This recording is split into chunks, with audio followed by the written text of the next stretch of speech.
It's about weight loss, and then we put all the recipes together too, so that you're eating a lot of, you know, bananas, a lot of milk and eggs and proteins and fats, but at the right times of the day. Because it's something that I mean, Dr. Chris has sort of been mentioning this for years. It is simply eating properly, eating well, more fruit, more vegetables. Yes. So there's nothing new here.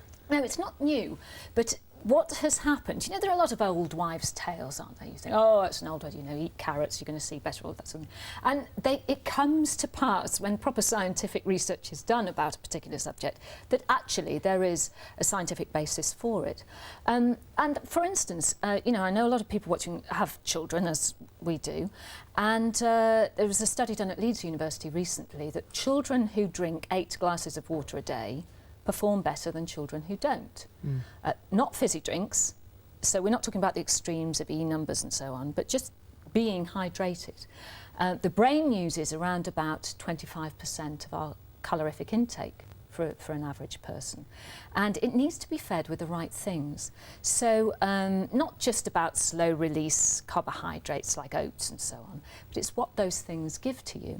So also children who have the correct proportions of iron in their diet will perform better in school. A balanced diet. A balanced diet. But there were some really quirky things that we found out as well, which was that they did some studies in Japan and also up in Newcastle, where they got students to chew gum while they were revising, and then to chew gum while they were doing the tests. And this was all under scientific conditions. And they found that those who chewed gum, the hippocampus, which is a particular part of the brain, had a much higher brain activity, because it released a lot of the blood flow and the oxygen got to the brain. So they performed, the chewers, both in revision and in the test, did 36% better than those who didn't chew. Chew yourself clever. Chew yourself clever, yeah. But the trouble is, you're getting all your fluids working. It's releasing the heart rate went up, and therefore more blood was getting to the brain. Because so you could do it running on the spot and then sit down and work. And eat carbohydrates an hour before a test or an important piece of work.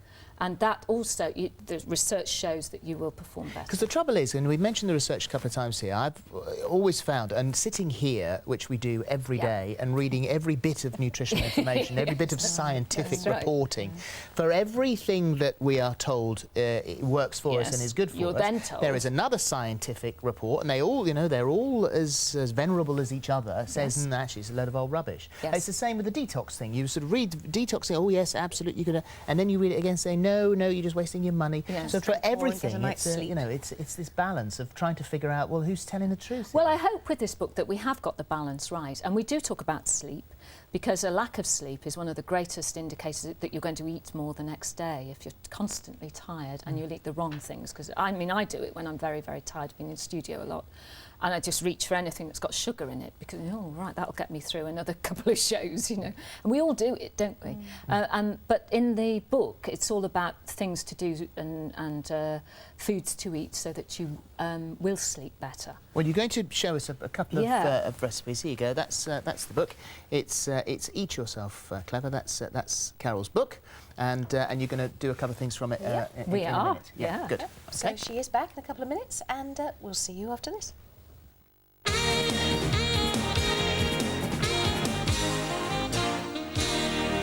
Show one dish, you know, the muffins, which we'll come back to second, but also Carol's going to talk through 2 other dishes. I think this is a fantastic dish, actually. Yeah, well, these are all recipes which are in the book. So we've done a 28-day eating plan with a menu plan, and then we've got the recipes further back in the book. And what I wanted to do was add in all of these foods which we've been discussing, which will give you the omega-3 oils, which will give you the iron that you need, because a lot of studies have shown that it's also children need iron. Not necessarily shown, but maybe suggested that this could help. Yes, absolutely. So the first thing we've got, which is something that you can cook and then just keep and then add to dishes as you want.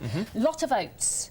Oats are excellent for you. We like our oats. And a lot of seeds here. We've got linseed and sunflower and pumpkin seeds. I don't think you get enough oats, Phil.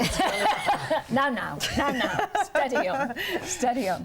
So basically, as the recipe shows, we put that in. Well, you know, Phil, you know all of this. and you bake it in the oven, basically. So you part bake it. That's right. Then you add a section of fruits. Now we've got figs here and some prunes and cranberries. Any dried fruit's pretty good for you, actually. Absolutely. And then some coconut. Okay, a lot of kids don't like coconut, but we'll eat it if it's almost hidden in some things. Yes, that's right. Rebake that, and you end up with this lovely, I have to say, lovely, almost... It's a granola, isn't it? Granola, which is very American. Yeah. It's like a muesli. Yes, that's right, and it's very crunchy. Now, and Carol lovely. sells hers on yoghurt, is that correct?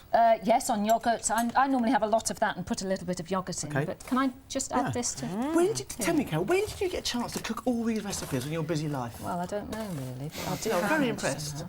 Very impressed. It's in the genes, in your genes, though. Your grandfather was into He nutrition, was wasn't he? my great-grandfather on the Vorderman side. I found out this year, because I did the Who Do You Think You Are programme. Yeah. And he did the initial research about 100 years ago into the cure for beriberi, when millions of people over in the East Indies were dying of this disease. And he found that it was a difference between unpolished rice, brown rice, and white rice, which was killing them. You should have unpolished rice. So it started. Yeah, and generations ago. eventually the person he worked with shared the first Nobel Prize for medicine because it led on to the discovery of vitamin. Good heavens. Well done. OK, minute and a half, Next where you one go. over here. Yes, sorry. This is Carol's muffin.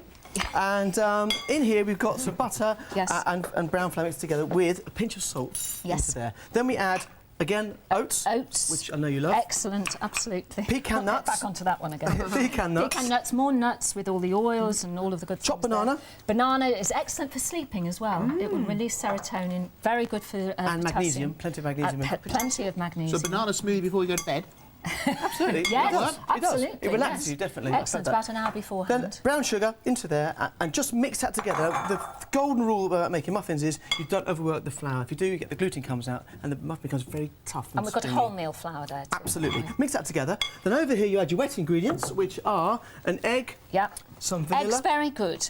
Very, very good, particularly if you have a boiled egg in the morning with a vitamin C, because it allows the iron in the egg to be absorbed better. Some orange juice and a boiled egg. Exactly. Go Perfect. to Proteins in the morning. Remember that? Will 35 make you more seconds, alert guys. as well. Right. Yeah.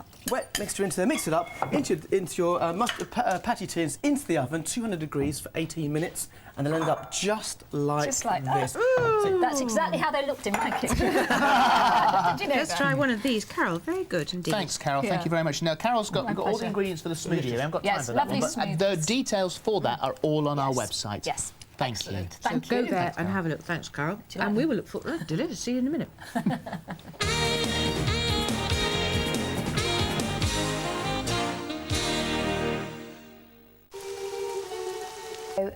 For EastEnders many years ago. He created Tiffany He for created you. Tiffany. He's writing for me again. It's fantastic. And for the show, it's just brilliant because he's such an amazing writer. And the same production company that makes Spooks. Yes, and Life on Mars. Loads of stuff. Wow. And Hustle. Yeah. Oh wow, and Hustle. Yeah. And then when you're down in Cornwall filming, and we both of us adore Cornwall, and it's not always sunny and warm. It was freezing, wasn't it? Cold, we wet were and windy. so cold. Yes. Whilst pretending you're surfing and sunbathing. Yes, going, oh, isn't it beautiful here? But it is And beautiful it no is, matter it's what the weather so is. beautiful. We didn't realise, we were saying that you take for granted, you know, London and places like that, but you don't realise somewhere like Cornwall just how beautiful it is in England. We were there and it was just breathtaking at times when Which the sun was bits were you setting. in? Huh? Which bits were you in? Watergate Bay and Loo was, And it was Lou. mainly. And a bit of Falmouth as well. Yes. But the people down there were so welcoming and they loved having us and we loved being looked after And by they would them. even miss the odd wave, the surfers, so that we could get a shot. That's Would what they? you call, yeah. Now, they That's must what you have call liked you being being really down nice. there. That's a big sacrifice. Yeah, it is. So we don't know yet if you'll be going back to Cornwall for a second series. We or hope so. Let's yeah. find out. Let's find out how this goes down. But, Yeah. Yeah. We can't miss it tonight. It's tonight. We're really Sounds fabulous. excited. So Good the first luck. bit is Thanks. 9 Thank you. o'clock with moving wallpaper. The second bit is 9:30 with Echo Beach. Thank you both very much. Thanks for having us. Really Fantastic. looking forward to it. So that's it for today, sadly. Tomorrow we have an unmissable showbiz lineup with Led Zeppelin legend Robert Plant, also Graham Norton, Al Murray, Linda Lusardi, Primeval star Dougie Henshaw, No. Philip Schofield. No! Yes, don't miss it tomorrow, 10:30. The afternoon here on ITV1 looks like this. A touch of frost is at 2 o'clock. A long-haul flight proves to be rather painful in the Royal at 4, followed by more Dickinson's Real Deal at 4:30.